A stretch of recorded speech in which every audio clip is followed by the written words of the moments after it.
Hi everybody and welcome to my channel. What I'm going to be sharing with you today is how I was an educator for over 6 years and then how I switched careers and got into web development.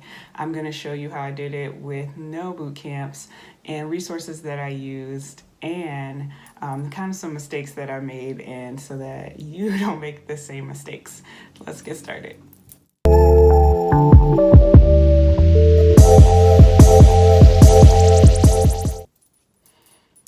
Alright, in this video, we are going to talk about why I chose web development, resources that I used on my journey to web development and still use, mistakes that I've definitely made so that you don't make those same mistakes, beating imposter syndrome because it is so real, and then how interviews went for me and landing my first role. All right, so let's start with why I chose web development. So I was a teacher for 6 years, a little over 6 years, and I started out as a 7th grade math teacher, and that's all I wanted to do with my life. If you would have asked me in middle school, I was like, I'm gonna be a 7th grade math teacher. That's all I want to do. I don't want to do anything else. Went to college, got an education degree, and I'm just like, this is it. Like, I'm teaching forever. And so I first started at 7th grade math for 2 years, and then I got the opportunity to teach 7th grade STEM, which was a bunch of hands-on projects. We got to build a whole bunch of things with a bunch of different materials. We did robotics, we competed in competitions, so that was a lot of fun. And then I did that for a few more years, and then I got a chance to teach computer science. And I have never taught computer science. I had no idea what I was getting into, and I saw the lessons for the first time and the assignments for the first time, and I was teaching myself how to do it before I would get in front of the students and teach them how to do it, and I thought it was just so cool. We built games, we built websites, so I was like, this is so cool, this is what I want to do. And I never thought that I would leave the classroom to do it, but that is the choice that I made last year, November 2019, to leave the classroom and just focus on STEM and focus on coding. And now I'm going to show you the different resources that I use to get to that point. All right, so let's go over the different resources that I use to become a web developer. So I know there's so many resources out there, but I'm just gonna share with you what I filtered through and what worked best for me. So the very first thing that I did was I went to Udemy, and on Udemy, I went through the different courses and read the different reviews, and I chose the Zero to Mastery course that is taught by Andre. Now, his courses are just amazing, and I highly recommend them. The one that I chose to do was the full Web Developer 2020 course, and Udemy was having a sale, so it was only $10, which is a steal for all of the things that he provided in that course. And so there were so many different resources he added. You get to join a community of developers, and you get to ask questions, and you can, if you get stuck or you need help, you can go in there and everyone communicates with each other. You can also share projects that you've created, and it's just a good additional resource to have with the courses. Another thing is I got to code projects along with him, and then at the end there was a portfolio that you could create and then put your projects in, which is like you finish the course and boom, you already have a portfolio and you already have projects inside. So I thought that was amazing too. I'll attach my portfolio at the bottom so that you could see what was created with the course. The second resource that I recommend is Free Code Camp, and I know you probably heard of it before, but it's just awesome and probably one of the better resources that I've used.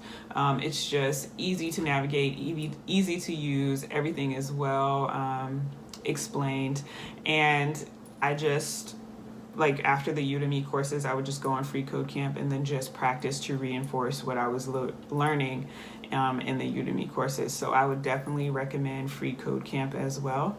And then the third thing that I would recommend is W3 Schools, which I know you probably heard of before, but I put my students on there. I've used it, still use it. And there's so much information on W3 Schools that's definitely helpful, and I will link that below too. But those 3 things are the top 3 things that I use to become a web developer. Literally nothing else. Yeah, like, that's it. And I spent $10 on the Udemy course, and Free Code Camp is free, W3 Schools free. $10. All right, so now let's kind of talk about the mistakes that I made. So one mistake that I definitely made was I didn't know what I wanted to do in the beginning. And I didn't know if I wanted to focus on web design or if I wanted to focus on something else. And I signed up for a boot camp. It was a 10-week boot camp, but it was just Python. It was just a Python course, and I didn't even need it. Like, I didn't need it to do what I wanted to do.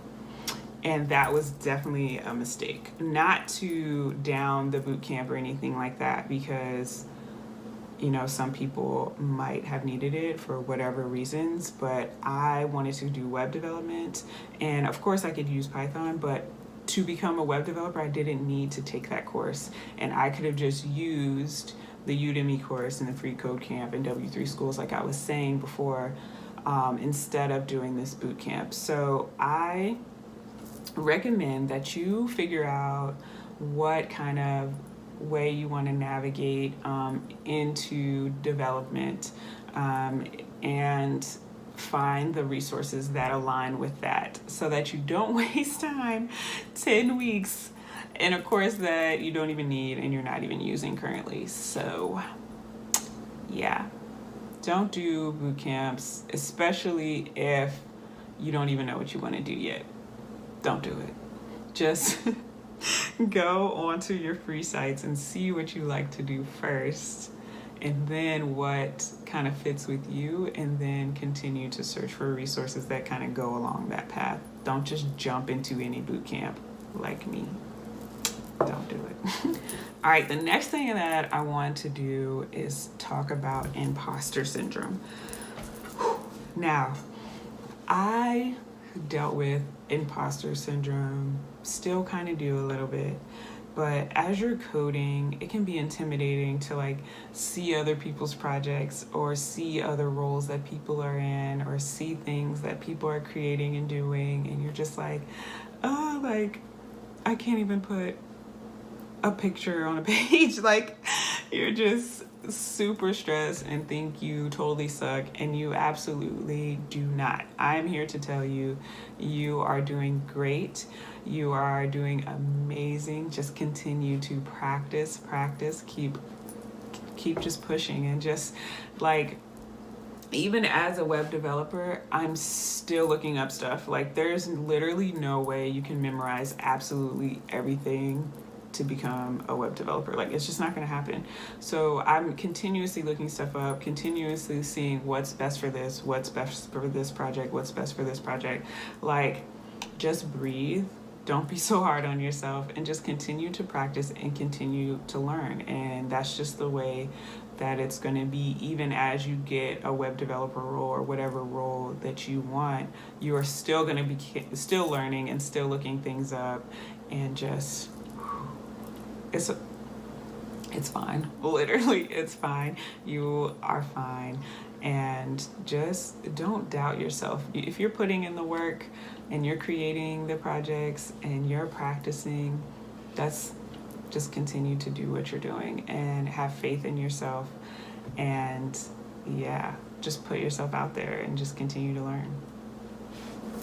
So continuing with talking about imposter syndrome, I'm going to also talk about how that kind of affected me when it came to interviews. I was so nervous. So I was looking at different jobs. I finished my course. I was like, yeah, I'm ready. I finished my Udemy course. I got my resume. I'm ready. And then I started looking at jobs, and it was like, you need 10 years of experience in HTML, CSS, JavaScript, Python, Bootstrap, Node.js, all just a list of stuff. And everyone was 10 years, 5 years, 6 years. How, Sway? How am I have 10 years experience? I just started, so I was actually in the Discord, the group chat that I joined in the Udemy course, and I was talking to one of the other students in there, and I was just like, I'm just so scared to interview. I'm so scared I'm gonna just get denied. Like, they're just gonna be like, why did you even interview? Like, why are you even here? And his advice to me was just do it.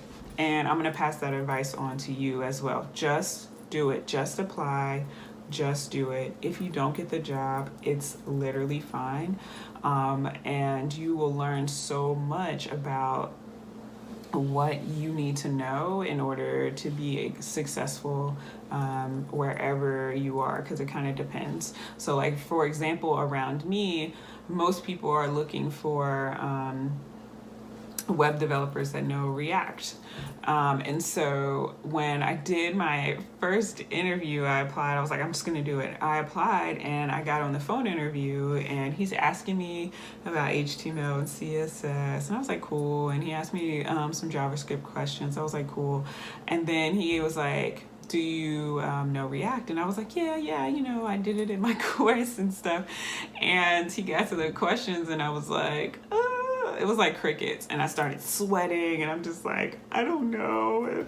And he was just like, it's okay. And so he was extremely understanding, and he was just like, hey, these are the things that you should know to be successful in this position. And he actually gave me a list of different topics that I should know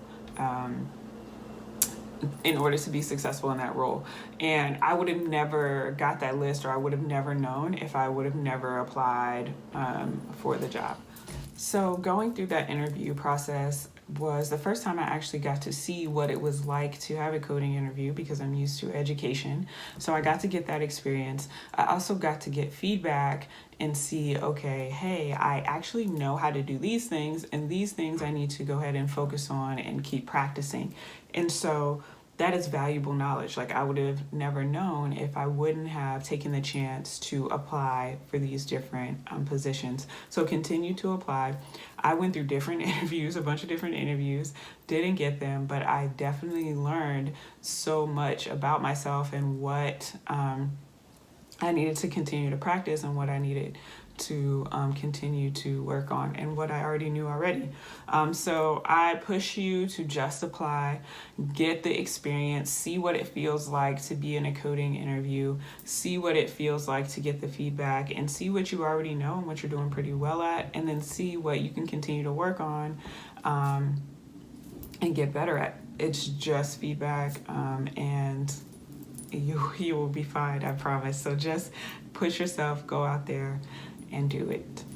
All right, so after continuing to practice, and getting the feedback from the different interviews, I was able to land 2 different roles working with 2 different companies in web development.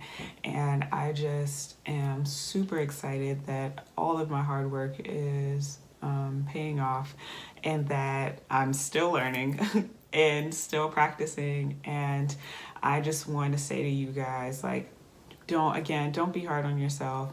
Just be consistent. Just continue to practice. Put yourself out there. Join different groups. Communicate with other people that want to be web developers, and apply for different positions that you want to do, and just get the experience and get the feedback, and just continue to be consistent with it.